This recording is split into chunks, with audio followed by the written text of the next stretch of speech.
Bonjour tout le monde. J'espère que vous allez bien en cette première journée du Hackfest. Donc, sujet d'aujourd'hui, l'entreprise manufacturière est-elle bien protégée contre les menaces actuelles? Suite à ma journée ici, puis à la journée d'hier, j'aurais pu enlever manufacturière, puis mettre l'entreprise québécoise, mais je me spécialise dans l'entreprise manufacturière, fait que je vais rester dans mon sujet. Donc, qui suis-je? Bon, c'est moi, Jean-François, tel que présenté par Nicolas, merci. Donc, 20 ans, bon, je ne l'ai pas mis à jour, là, 20, 25 presque, en sécurité, pas en sécurité, en technologie de l'information, avec 10 ans, proche 15 en sécurité. Je suis actuellement CISO et responsable de la protection des renseignements personnels aux entreprises soucis, entreprises manufacturières, qui compte environ 1600 employés dans le monde, donc Canada, Brésil, Chine, etc. Donc, aujourd'hui, on va parler justement de la sécurité dans les entreprises manufacturières. Disclaimer pour commencer, c'est une présentation vraiment de base aujourd'hui. On va parler des différents contrôles, des parallèles avec la sécurité traditionnelle, technologie de l'information. Donc, on va vraiment être sur la base, puis on va regarder des contrôles ensemble. Ça va être interactif, vous allez voir. Première chose, c'est ma recette, c'est pas votre recette. Puis même, je vous dirais, dans l'entreprise manufacturière, on a souvent plusieurs unités. Chaque usine est différente. Vraiment important. Donc, je ne veux pas devenir le Ricardo de la sécurité Théo du Québec. Donc, apprenez à faire vos recettes, super important. Donc, chaque manufacturier est différent et sans affiliation politique. Je me suis fait voler mon expression récemment. C'est une question de gros bon sens. Souvent, la sécurité, c'est ça, c'est juste de retourner aux bases puis faire les bonnes choses. Et, par exemple, corriger les vulnérabilités, sensibilisation, etc. Mais dans l'entreprise manufacturière, parfois, ça peut se faire de manière différente. Bon, avant de tomber à partir le fun, c'est quoi les technologies opérationnelles? Vous allez voir en haut, il y a plein de nouveaux acronymes. Yeah, c'est super le fun, des acronymes encore. Puis souvent, avec le niveau TI, il y a des conflits parce que c'est des acronymes qu'on utilisait déjà. Euh, Par respect pour vous, je ne vais pas faire une liste des acronymes et dire qu'est-ce qu'ils veulent dire. Là. Vous pouvez tout aller sur Google les chercher. Donc, il y a plein de nouveaux acronymes qui arrivent. Il faut comprendre ça. Il faut apprendre un nouveau langage. Il faut aller rencontrer les gens sur le plancher. Une autre chose qui est super importante par la suite, une entreprise manufacturière versus l'entreprise d'infrastructure critique. C'est quoi la différence? Est-ce qu'il y en a qui peuvent. Est-ce que quelqu'un a une idée là-dessus? C'est quoi, peut être quoi la différence entre l'entreprise manufacturière et une entreprise d'infrastructure critique? Excellent. Merci Michel. Donc, l'infrastructure critique, on va parler à l'électricité, l'eau, l'alimentation. Donc, les êtres humains ont besoin de manger, donc c'est considéré critique. Pourquoi l'entreprise manufacturière souffre un peu de ça? Bien, pendant le COVID, pour ceux qui se rappellent, il y a beaucoup d'entreprises manufacturières qui ont été classifiées comme entreprises critiques parce que ça permettait aux gens d'aller travailler, d'aller sur le plancher puis de travailler. Donc, ça passait par-dessus les lois un peu. Donc, ça l'a fait, bon, sans jugement ici, que certaines entreprises manufacturières étaient contentes de devenir des entreprises critiques. Mais il faut faire attention de bien distinguer les deux. Ce n'est pas les mêmes stratégies, encore une fois, de cybersécurité. Donc, après ça, il y a le trafic ouest vers est ou est vers ouest. Donc, on va en reparler dans la conclusion peut-être un peu plus. C'est non recommandé, bien sûr. Donc, le réseau Théo, donc, avec les PLC, justement, tous ces beaux acronymes-là, toutes les machines industrielles, c'est vraiment recommandé de faire une analyse de risque, de bien comprendre, puis de limiter le trafic. Donc, je vais donner un exemple concret. Dans le domaine Théo, souvent, on va générer des rapports. Il y a des rapports ou des données, excusez-moi. Les données vont être là, vont être générées, puis vont être utilisées après ça dans les systèmes TI pour générer des rapports pour nos décideurs. Donc, c'est correct d'envoyer des données du Théo au TI, mais souvent, du TI au Théo, c'est là qu'on va avoir des risques.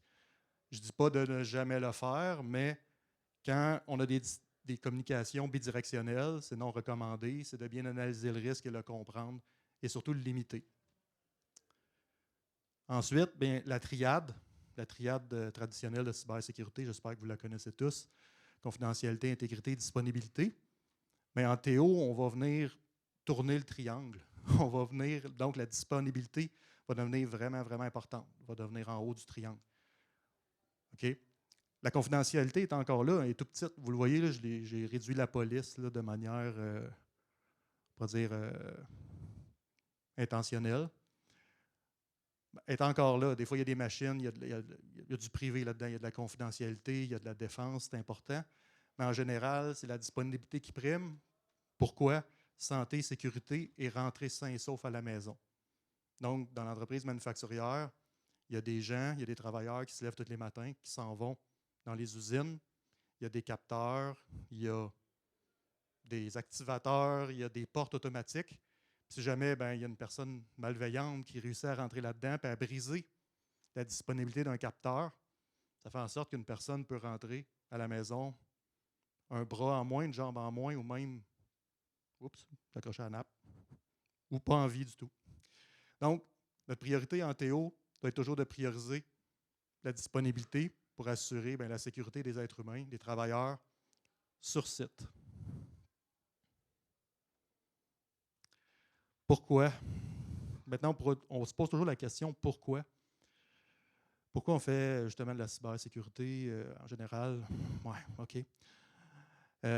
Puis surtout dans le domaine Théo, les gens peuvent se demander pourquoi on investirait là-dedans. Bien, ça, c'est un rapport qui vient de l'Union européenne, super intéressant, ENISA, septembre 2024, là, super récent.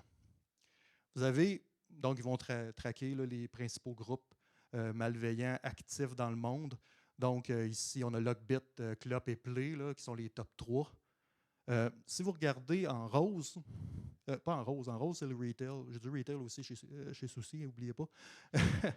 Le bleu pâle, c'est le manufacturier qui est ciblé dans les attaques de ransomware. Donc, c'est vraiment la statistique liée au ransomware ici. Super important de le préciser. Puis, dans l'autre graphique à côté, on a les pays. Puis le dernier en bas, Play, quand même, qui est le troisième groupe le plus actif. Le Canada est numéro 3, puis le manufacturing, 33 donc, plus du tiers de leurs attaques sont dirigées vers les manufacturiers. Pourquoi? Vous pouvez me dire, parce que du monde qui savent pourquoi. Du cash. Exact. Les machines, ils produisent. Si les machines sont arrêtées, ils perdent du cash. Si les machines ne fonctionnent pas, bien, les dirigeants sont très enclins à payer pour repartir les machines. Une machine, j'en parlais justement avec Nicolas tantôt, il y en a qui génèrent jusqu'à à peu près 250 000 US à l'heure s'ils ne fonctionnent pas. Bon. Encore une petite partie plate, partez pas. Là, ça ne sera pas long, je le promets. Là. Ça prend une stratégie là, pour protéger ça, là, le monde des technologies opérationnelles. On commence par quoi? On commence par un cadre. Okay? Toujours un cadre, je le recommande. Montez votre propre courte pointe. Il y a plein de modèles qui existent. Le Purdue, qui est directement ici, qu'on voit correctement en haut.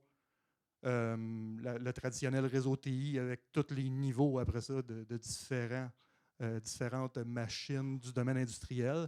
Il y a le framework européen, très bon, 62443. On s'habitue à la longue à le dire, vous allez voir. Il y a un NIST aussi qui est disponible. Puis au niveau du Canada, il y a le CAN 105 que j'appelle, qui a été fait en 2022. Bon framework, mais j'ai mis une étoile à côté avec un warning. Il est très orienté vers les objets industriels connectés. Donc, on va parler, par exemple, des machines distributrices dans les usines manufacturières qui peuvent distribuer des gants, des bouchons, des choses comme ça. Donc, comment les protéger. Eux autres aussi sont en plus connectés. Donc, on va beaucoup plus parler de IoT que de OT. Mais il y a quand même une bonne base dedans. Puis, c'est un bon départ. Je le répète, toutes les entreprises manufacturières sont différentes. Donc, ça va être vraiment un mélange de ces cadres-là puis de votre gros bon sens qui va faire vraiment la différence pour protéger, bon, on l'a dit tantôt, le cash, les machines, il faut qu'ils roulent, et la vie des travailleurs. Je ne parlerai pas des cadres trop longtemps parce que c'est assez... c'est endormant. Maintenant, je me suis posé une question. Puis si on avait acquis une bonne base en sécurisant les TI, ça fait plusieurs années qu'on fait de la sécurité pour les TI. J'ai mis un autre étoile. La sécurité peut varier d'une PME à l'autre ou d'une entreprise à l'autre. Mes propos n'engagent que moi. J'ai des avocats. Donc, il faut faire vraiment attention. Donc, tout le monde est rendu à un certain niveau au niveau de la sécurité de TI, mais si on avait quand même des bonnes bases là-dedans. OK? Donc, si on n'avait pas à réinventer la roue, puis on pouvait s'inspirer déjà de bonnes pratiques qu'on avait déjà mis en place. Donc, ça va être ça la prochaine partie de la présentation. On va faire un petit tour d'une liste exhaustive de contrôles. On va les regarder ensemble. Je vais vous faire participer selon vous. Comment c'est appliqué dans le domaine TO versus le domaine TI. Le domaine TI, on le sait à peu près tout. J'ai gardé des contrôles de base. Donc, je vais faire le premier, on va comprendre. Après ça, on travaille ensemble là-dessus. Les EDR, les fameux EDR, les antivirus. Il va être facile. Le premier, je vais le faire. La réalité TO, c'est oui, mais il faut toujours penser à la disponibilité, qui n'est pas apparue d'ailleurs. Merci. Donc, la disponibilité, il faut toujours y penser. On en a parlé tantôt dans la triade. Au niveau des technologies opérationnelles, il faut favoriser la disponibilité. J'ai vu dans des usines des EDR ou des antivirus carrément ralentir. On pourrait dire un serveur, un PLC, un collecteur de données qui faisait en sorte que ça pouvait mettre la vie des travailleurs en danger. Dans ce cas-là, qu'est-ce qu'on fait? C'est qu'il faut favoriser la disponibilité, puis la machine est vulnérable. Il n'y a pas d'antivirus dessus, mais il existe des solutions. Okay? Il existe vraiment des solutions spécialisées pour le TO, il faut les chercher. Je connais des bons fournisseurs, je n'en parlerai pas ici aujourd'hui, mais je ne nommerai pas de solution, mais il y en a, il faut les chercher. Ça va me faire plaisir de répondre off the record. L'autre solution, c'est de penser, est-ce qu'on peut la déconnecter d'Internet, cette machine-là? Des fois, là, on va être surpris, mais oui, on peut la déconnecter. L'entreprise ou la manufacturing va continuer de rouler. Comprends le principe? On y va. Le MFA et les comptes à haut privilège, selon vous? Oui? On va vérifier ça. Essentiel. Vraiment essentiel de le faire. Donc, le oui est super bon. Il faut le faire. Il faut le faire parce que souvent, il y a beaucoup d'accès à distance qui se font. Il y a des machines, c'est connecté. Les gens sont en Allemagne, qui ont fourni ces machines-là, sont un peu partout dans le monde, puis ils veulent faire du troubleshooting, ils veulent corriger, ils veulent assurer la production. Est-ce que c'est vraiment la bonne personne qui se connecte? C'est vraiment important de le valider. En réflexion, bien, par exemple, il faut le simplifier. Okay? Parce que sur le plancher, qu'est-ce qu'on voit vraiment? C'est on va parler à des gens de technologie opérationnelle, des ingénieurs, ils vont dire « Ouais, mais c'est pas toi qui te réveilles à 4 heures du matin, JF, pour repartir la production. Là. C'est vraiment irritant. Peux-tu faire quelque chose? » Il y a aussi leur prendre le temps d'aller travailler avec eux autres, leur montrer une voûte, comment utiliser une voûte de mot de passe pour gérer leur mot de passe et une PAM, là, si nécessaire, un système de Privileged Access Management. Puis, je vais vraiment insister sur prenez le temps d'aller parler à ces gens-là puis de leur montrer que le MFA, c'est pas si pire que ça. Vous allez recevoir des super de beaux commentaires. Vous voyez, ça m'est adressé, c'est moi, c'est Jean-François Nadeau. J'ai enlevé le nom de la personne. J'ai changé sa vie. J'exagère à peine. Ça m'a fait plaisir de recevoir ça. Puis c'était quand même intéressant. Donc, prenez le temps d'aller leur expliquer. Souvent, c'est juste une question qu'ils ne connaissent pas, puis il y a de la résistance au changement. Puis on est plus sécuritaire avec du MFA. Je pense qu'on est tous d'accord là-dessus. Y a-t-il quelqu'un qui a dit non? Les vulnérabilités. Ah, celle-là, il est drôle. Quelqu'un qui veut, selon vous, les vulnérabilités, comment on gère ça en Théo? C'est quoi la réalité? C'est tough? Ah oui, c'est tough. Merci Cindy. Oui, c'est très tough. C'est super difficile. Don't fix it if it's not broken. C'est tout le temps la réponse que je reçois. C'est super le fun. On reçoit souvent une réponse comme ça. On est dans des environnements parfois 24/7. Il y a des usines qui doivent rouler. On ne peut pas arrêter. Ils sont cédulés comme ça. Puis s'ils ont oublié de parler au département TI, au département de sécurité pour dire « Ah oui, on avait une fenêtre de maintenance le 25 décembre », mais ça va aller au 25 décembre prochain. C'est vraiment... C'est vraiment comme ça. Souvent, qu'est-ce qu'on peut penser comme point de réflexion? C'est des contrôles compensatoires. Si je ne peux pas patcher la machine, encore une fois, comment je peux l'isoler ou comment je peux m'assurer d'assurer la sécurité de la machine malgré qu'elle soit vulnérable. Et, je ne sais pas si Ryan est dans la salle. Ah, il est là. On n'aimerait pas le nom du fournisseur, mais c'est le genre de choses qu'on reçoit quand on travaille dans le monde manufacturier. Ryan, en aucun cas, tu ne dois mettre à jour la station Windows et les machines du F. Mon Dieu. Pauvre Ryan. J'ai presque pleuré pour lui. Les tiers. Donc, les tiers, je vais clarifier, c'est quoi la gestion des tiers? C'est les gens qui viennent dans nos usines. J'ai parlé, il y a des fournisseurs qui viennent d'Allemagne, ils peuvent venir aussi du Québec. Ils vont venir faire de la maintenance, ils vont venir visiter nos usines. On va faire des contrats avec eux. Comment on gère ça, la gestion des tiers au niveau des entreprises manufacturières? Quelqu'un qui a une idée? C'est difficile, celle-là. Hein? C'est une bonne pratique. Il faut la mettre en place. C'est vraiment une bonne pratique. Je vais l'expliquer en 2 points. Le périmètre physique. Donc, on néglige souvent la sécurité physique. Et pourtant, dans le domaine manufacturier, c'est super important. Qui a accès au périmètre, avec quelle carte d'accès, comment qui est rentré? Les machines, ils ne font pas de télétravail, je vous le dis, ils sont là, puis les gens, ils veulent aller les accéder, ils veulent rentrer, ils veulent aller les voir. Au-delà de la sécurité, on dit on veut aussi protéger la vie humaine. Si quelqu'un tombe dans une machine ou touche à une machine qui ne devrait pas, coupe un doigt, on ne veut pas ça, on ne veut vraiment pas ça. Il faut protéger le périmètre physique. Je vais vous conter une blague. Souci, je ne sais pas si vous connaissez les entreprises Souci, on spécialise dans les systèmes de chenilles, les systèmes de roulement caoutchouc, donc les roulements en chenilles de caoutchouc. Puis caoutchouc en anglais, c'est quoi? Rubber. On a déjà vécu, on fait de la sécurité physique quand même, mais l'été, il fait chaud. Puis des fois, les portes sont ouvertes. Mais on a eu quelqu'un, un touriste américain, qui est rentré dans une usine parce qu'il pensait qu'on vendait des pneus.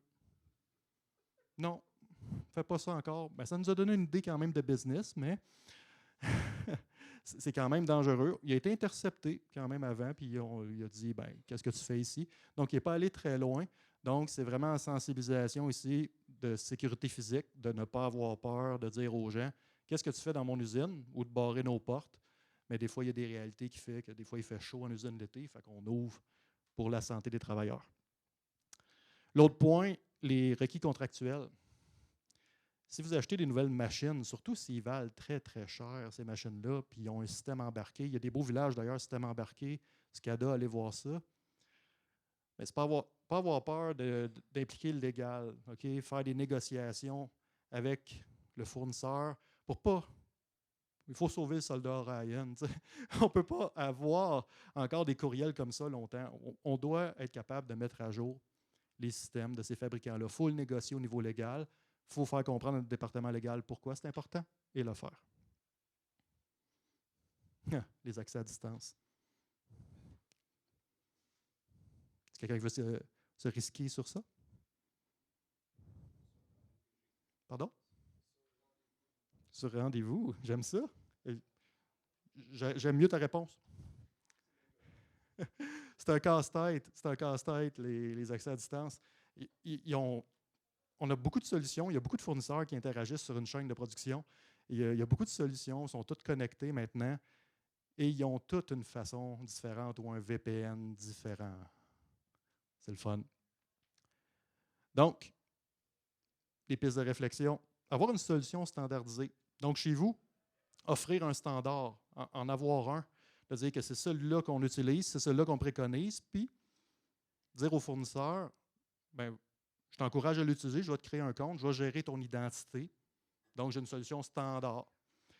Dans le cas qu'ils disent non, parce qu'on a beau être les clients de ces fournisseurs-là, on dit non, moi, c'est ça ou c'est rien.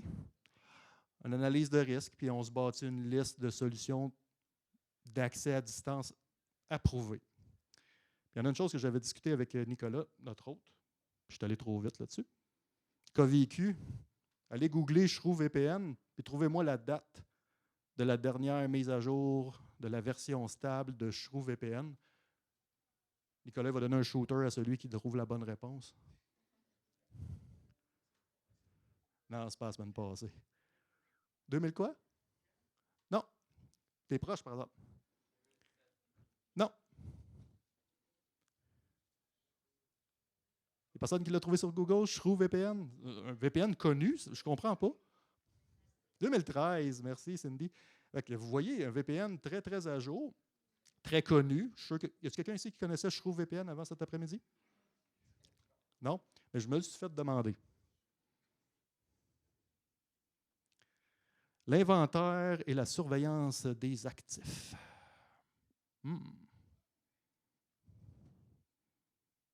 Lui est intéressant. En théorie,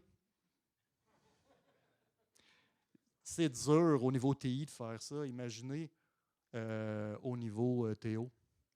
Au niveau TI, bon, OK, il y a des petites PME manufacturières, sont 2, sont 3, ils ont 3 serveurs, c'est facile de faire l'inventaire des actifs.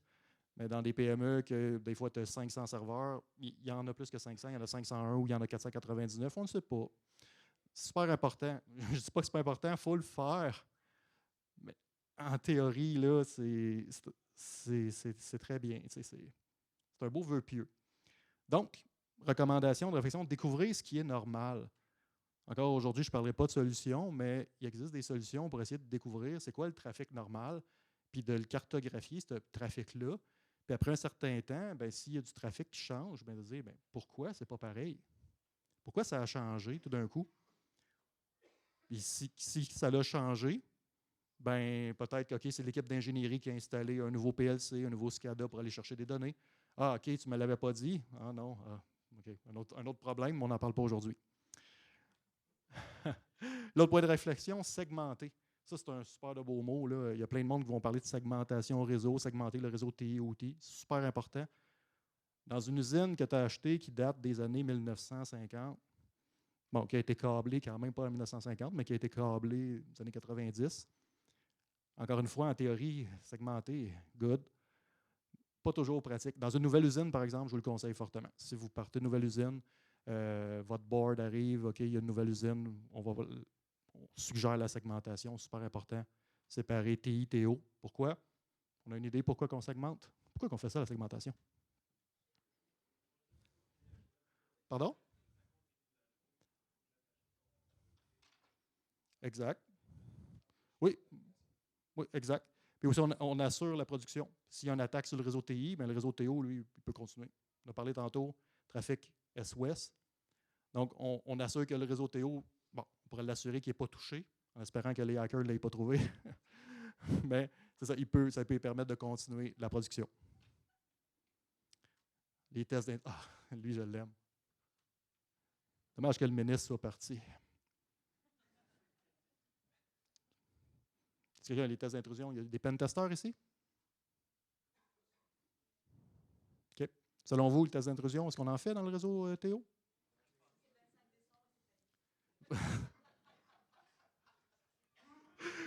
Si on était averti le 25 décembre, oui, peut-être. Mais il est où le staging? Un environnement TO, là, il est unique, il a été monté, c'est une courte pointe. Ça, don't fix it if it's not broken, on s'en rappelle. Il a été monté, il est là, touche pas. OK, mais moi, je veux faire des tests, je veux améliorer la sécurité. Donc, définitivement, oui, il faudra en faire. Mais je vais revenir au point de réflexion. Comment on est capable de créer un laboratoire, une copie peut-être de notre environnement de production pour être capable de faire des pen tests, pour ça dire, hey, j'ai trouvé ça. Puis le 25 décembre, là, justement, je vais aller l'appliquer, ce patch-là. Sensibilisation. Oh my God. Oui ou non? Oui, oui, on en fait, c'est sûr. Mais on va la faire différemment. On va y aller en culture. Parce que si vous l'envoyez, je ne sais pas si vous faites affaire, je ne veux pas nommer de solutions de sensibilisation. Il y en a plein, vous les connaissez toutes. On envoie des sensibilisations, puis là, je m'en vais voir les ingénieurs Théo, je dis, hey, as-tu reçu ton courriel pour aller faire ta formation? J'ai une boîte courriel, moi. Super. C'est vraiment d'aller les voir. Je le disais tantôt, c'est de changer leur vie puis de passer un peu de temps avec eux. puis pas se fier aux solutions traditionnelles. Donc, c'est vraiment s'adapter. Allez les voir quand ils sont là, puis ça peut même exiger de peut-être y aller la nuit.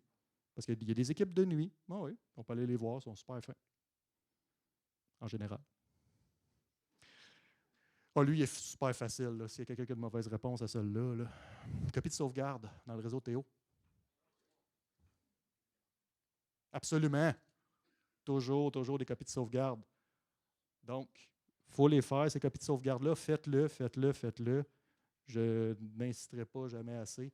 Dans le cas d'une attaque, par exemple, ransomware sur un réseau de TO, vous allez avoir des copies, d'être capable de vos machines, il y a des solutions spécialisées pour ça, d'être capable de revenir de cette attaque-là avec des copies de backup de votre configuration, la configuration des machines. Ça va beaucoup accélérer la production. On se rappelle qu'une machine, ça perd beaucoup d'argent à l'heure.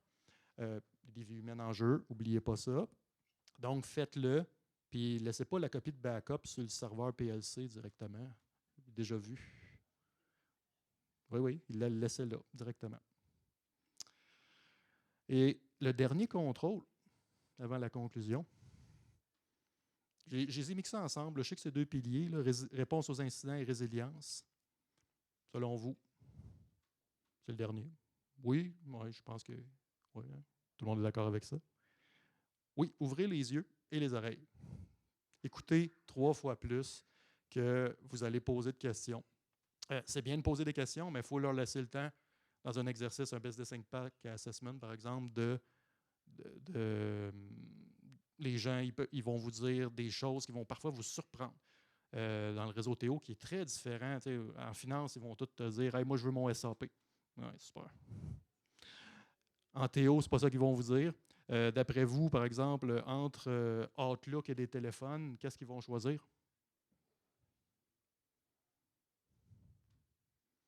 Ils vont choisir le téléphone. Des fois, une usine, c'est aussi grand et même plus grand qu'un terrain de football. Puis le fait d'envoyer un ordre de production du bureau du directeur à la ligne de finition, c'est un terrain de football à courir. Puis des fois, c'est long à courir un terrain de football, surtout si tu n'es pas en forme. Donc, on fait des tabletops aussi, ça on l'a dit, super important. Donc, par où commencer maintenant en conclusion? Ben, je vais vous laisser aujourd'hui avec ces 5 points-là. Ouvrir le dialogue, premièrement. Tout comme la sécurité de l'information, c'est important d'ouvrir le dialogue entre les TI et les TO. Peut-être que dans votre entreprise, il y a des TI déjà, il y a des ingénieurs en technologie opérationnelle. Des fois, c'est les mêmes personnes, c'est plus facile dans ce temps-là, à moins qu'ils ne s'entendent pas avec eux-mêmes. Donc, il faut ouvrir ça. Il faut ouvrir ce dialogue-là. On se rappelle que Money Talk, hein, super important. Une machine qui est arrêtée, ça peut vraiment venir parler au board. Il y a des machines qui vont vraiment, une fois arrêtées, générer des pertes financières importantes pour l'entreprise. Ça parle, ça. C'est des choses que les gens vont être attentifs, que ça va donner une porte d'entrée pour justement mettre en place un programme de sécurité TO. On va se rappeler aussi que c'est super important, on l'a dit tantôt, on ajoute ça dans notre dialogue, là, qu'on fait ça aussi pour conserver et préserver la vie et l'intégrité humaine. On veut que les gens retournent à la maison sains et saufs à chaque soir. Je n'insisterai jamais assez là-dessus. Faut le faire. Il faut prendre le temps de faire un audit de sécurité physique, s'il le faut. Faut en parler. J'ai un petit peu de difficulté avec ça, un instant. Structurer en parallèle. Qu'est-ce qu'on veut dire par là, structurer en parallèle? Bien, ce n'est pas toutes les entreprises, comme je disais tantôt, qui ont commencé au même niveau de sécurité TI. Je le disais, le risque zéro n'existe pas. Il y a des entreprises manufacturières qui ont vraiment beaucoup investi en sécurité. Il y en a qui l'ont plus ou moins. C'est de ne pas avoir peur de structurer en parallèle. Selon moi, ça n'engage que moi, je pense qu'en faisant cette stratégie-là, des fois, on peut sauver des coûts. Puis surtout, on va aider à une culture qui va grandir de manière, on pourrait dire, plus organique. Donc, souvent, si on dit je vais finir tout mon TI avant de commencer la sécurité de TO, bien, on double les coûts, puis c'est pas nécessairement une bonne stratégie. Donc, en profitez si vous commencez peut-être regarder les deux en même temps, puis d'équilibrer votre stratégie en parallèle. On en a parlé tantôt. Le flot d'informations idéal. Moi, c'est sûr que ce que je recommande, c'est d'avoir un flux TO vers TI. Puis si ça va TI vers TO, ben de l'analyser, de le documenter ou de l'empêcher si possible. Le réseau TO devrait toujours être protégé. Mais pourquoi? Ben pour assurer que les machines produisent et encore une fois que la vie humaine et l'intégrité humaine est protégée. Développer des compétences. Pourquoi? Ça, c'est super important. Pourquoi j'étais ici aujourd'hui puis j'ai demandé à vous en parler, c'est qu'il y a quand même des compétences TI assez importantes, mais des compétences en TO, c'est rare. Il y a beaucoup de compétences au Québec. Il y a beaucoup de gens, d'ailleurs, je vois ça aujourd'hui, il y a beaucoup de talent. Vous êtes là. Mais dans le domaine TO, dans le domaine manufacturier, c'est un besoin de développer de la compétence ou d'aller chercher de l'aide externe pour réaliser ça. Mais même à l'aide externe, je parlais avec des spécialistes de ça, puis il manque de talent. C'est important d'en développer. Il y a des formations, des certifications ISA, c'est écrit ici, 62443, GI, CSSP, GRID, GCIP. Et je ne peux pas vous en parler car j'en ai aucune. J'ai appris après, comme je dis, ça fait 25 ans, j'ai programmé des PLC étant plus jeune. J'ai passé de GF, il faut que ça marche, à GF, il faut que ça soit sécure. Il faut que je répare toutes mes backdoors. C'est vraiment plate. Donc, on recevait des calls la nuit, il fallait agir. Donc, c'est de développer ces compétences-là, puis pas avoir peur de se tromper, d'aller essayer, de travailler. Il y a des villages qui commencent à être, comme je l'ai dit tantôt, qui sont là pour vous permettre d'essayer ça. Intéressez-vous à ça. Il y a 13 000 entreprises manufacturières au Québec qui sont, bon, OK, il y en a des plus grosses, il y a du heavy industry, mais la majorité sont en bas de 2000 employés, là, puis il y en a qui sont 5. Là, donc, c'est 13 000 entreprises, c'est beaucoup de gens à sécuriser, beaucoup de gens. Donc, on a besoin de compétences. Il n'y a pas peur d'oser tant que la vie humaine est préservée. C'est ça que je vous dis. Et mon dernier point, la conclusion, ayez une stratégie. Ayez un plan. On se rappelle le chemin pour sécuriser une entreprise. Moi, j'ai commencé la sécurité 2010, 2012. On avait un plan, là, OK, tu commençais par ça, on avait une base, après ça, on faisait les vulnérabilités, après ça, on avait antivirus, là, ça, c'est des ADR. On passait à l'autre chose. Ça a été un long chemin.